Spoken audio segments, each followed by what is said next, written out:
মতিচুর লাড্ডু বা মিহিদানার লাড্ডু সম্পর্কে কিন্তু আমরা কম বেশি সবাই জানি, কিন্তু আজ আমি এই মজাদার লাড্ডুটি একটু ভিন্ন স্টাইলে বানিয়ে দেখাবো। আজ আমি এই লাড্ডুটি অ্যাঙ্কর ডাল বা বুটের ডাল থেকে বানিয়ে দেখাবো।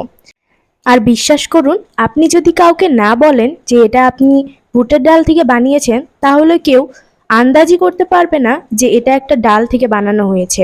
আর সবচেয়ে বড় কথা হলো, বাচ্চারা কিন্তু বাইরের খাবার অনেক বেশি পছন্দ করে। তাই বাচ্চাদের অস্বাস্থ্যকর বাইরের খাবার না খাইয়ে যদি ঘরে এটা বানিয়ে দেওয়া যায়, তাহলে তারা কিন্তু অনেক বেশি পছন্দ করবে। তো হ্যালো এভরিওয়ান, আসসালামু আলাইকুম, ওয়েলকাম টু সুপর্ণাজ কিচেন। মূল রেসিপিতে চলে যাচ্ছি। এখানে আমি 2 কাপ পরিমাণ অ্যাঙ্কর ডাল বা বুটের ডাল নিয়ে নিচ্ছি। আপনারা এটাকে অনেকে অ্যাঙ্কর ডাল বলতে পারেন কিংবা বুটের ডাল, যাই হোক। ডালগুলোকে আমি ভিজিয়ে রাখবো। আমি এটাকে প্রায় 5 থেকে 6 ঘন্টার জন্য ভিজিয়ে রাখছি। প্রায় 5 থেকে 6 ঘন্টা পর দেখুন ডালগুলো কিন্তু ফুলে উঠেছে। এ পর্যায়ে ডালগুলোকে আমি পানি ঝরিয়ে নিচ্ছি। ডালগুলোকে এবার আমি ব্লেন্ড করে নেব। ডালগুলোকে কিন্তু আমি ব্লেন্ড করে নিয়েছি। চিন্তা করবেন না, এটা একেবারে ব্লেন্ড না করলেও চলবে, কিছু দানাদার থাকলেও কোনো সমস্যা নেই। এ পর্যায়ে আমি 1 চা চামচ লবণ দিয়ে ডালগুলোকে মাখিয়ে নিচ্ছি। এখানে কিন্তু শুধুমাত্র লবণই লাগবে, অন্য কিছু লাগবে না। এবার চুলায় একটা কড়াই বসিয়ে দিয়েছি, তাতে পর্যাপ্ত পরিমাণে তেল নিয়ে নিয়েছি। তেলটা গরম হয়ে গেলে আমি সেই ডাল আর লবণের মিশ্রণটা দিয়ে দিচ্ছি। আমরা যেভাবে পাকোড়া বানাই সচরাচর, সেভাবেই আমি এগুলোকে ভেজে নিব। বেশি পাতলা করে ভেজে নিলে ভাজতে তাড়াতাড়ি হবে, তাই আমি পাতলা করেই এগুলোকে ভেজে নিচ্ছি। সম্পূর্ণ ডাল আর লবণের মিশ্রণগুলোকে আমি এভাবেই পাকোড়া আকারে ভেজে নিব। কিছুক্ষণ ভাজার পর আমি এগুলোকে উল্টে পাল্টে দিচ্ছি। এগুলোকে কিন্তু বেশি ভাজার প্রয়োজন নেই, দেখুন হালকা একটু ক্রিস্পি হলেই হবে, কারণ আমার শুধু একটু ভিতরে সেদ্ধ হওয়ার প্রয়োজন। আমি কিন্তু এগুলোকেও ব্লেন্ড করে নিব। তো দেখতেই পাচ্ছেন কীরকম ভাজার পর আমি এগুলোকে উঠিয়ে নিচ্ছি। ঠিক একইভাবে সম্পূর্ণ ডালের মিশ্রণটি আমি এভাবে ভেজে নিচ্ছি। সবগুলো ভাজা হয়ে গেছে, দেখতেই পাচ্ছেন আমি কীরকম করে ভেজেছি। আমি কিন্তু এই ডালের পাকোড়াগুলোকে একটু ঠান্ডা করে নিয়েছি। ঠান্ডা হওয়ার পর দেখুন আমি এগুলোকে একটু ভেঙে নিচ্ছি। ভেঙে নেওয়ার কারণ হলো, এগুলোকে ভেঙে নিলে আমার ব্লেন্ড করতে সুবিধা হবে, তাই আমি সবগুলো পাকোড়াকে এইভাবে ভেঙে নিচ্ছি। দেখতেই পাচ্ছেন সবগুলো পাকোড়াকে কিন্তু ভেঙে নেওয়া হয়ে গেছে। এবার একটা ব্লেন্ডার জারে আমি এই পাকোড়াগুলোকে নিয়ে নিচ্ছি। এগুলোকে এখন আমি ব্লেন্ড করে নেব। এগুলোকে কিন্তু একেবারে গুঁড়ো করার প্রয়োজন নেই, একটু দানাদার থাকলে খেতে ভালো লাগবে। তাই আপনারা ভাববেন না যে এগুলোকে একেবারে গুঁড়ো গুঁড়ো করে ফেলতে হবে। একটু দানাদার রাখবেন, তাতে যখন লাড্ডুটা খাবেন মুখে লাগবে, খেতে ভালো লাগবে। দেখুন আমার কিন্তু এগুলো ব্লেন্ড করে নেওয়া হয়ে গেছে। আর যেভাবে বলেছিলাম আমি কিন্তু একেবারে গুঁড়ো গুঁড়ো করিনি, কিছুটা দানাদার রেখেছি।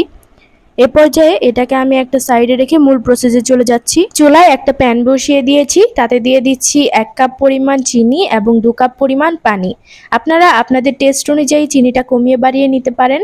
এবার চিনিটাকে আমি পানির সাথে ভালোভাবে মিক্স করে দিচ্ছি।